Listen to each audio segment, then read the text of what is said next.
know the song you're playing, you're going to have a capo on. Yeah. How do you tune different when you're using You a tune capo? after you have the capo in place.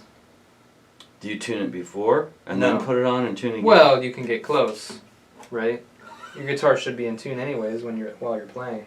Yeah. So, but if you go to capo, and depending on the guitar, if the higher the string action is, the worse it's going to be, right? Right. So you're putting it behind it. Why? Look how far behind it you are. Why don't you put it right on the fret? I guess from there that rubber is going to be hanging over. I don't know, maybe that's a good idea. I've never thought about it. That's just not the way people do it. But maybe you're onto something. Well, if everybody jumps off a bridge, would I you know. do it, Ryan? If it wasn't too tall. It's like when you are playing a G chord, right? And if I'm just pushing this with all of my might, I can pull it way out of tune because I'm pushing the string down. So that's why when you use these cheaper capos like this, it will have a tendency to pull strings sharp.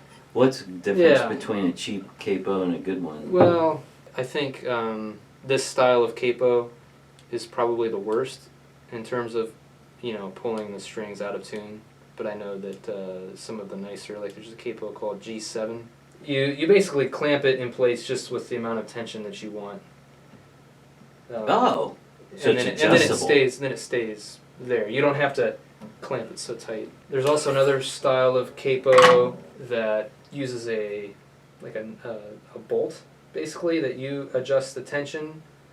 I really like those because you tighten it only to the point where it's playing without buzzing, and then you know that it's not pushing with too much force. So when you're recording and you're using a capo, Yes. just plan on, after you put your capo in place, just check your tuning. I mean, when you're recording, you always want to be sure that you're in tune. Always be tuning. So there's no reason to be in a hurry and just throw the capo in place and think that, it's going to be fine. No, it's going to change. It's going to change things when you put that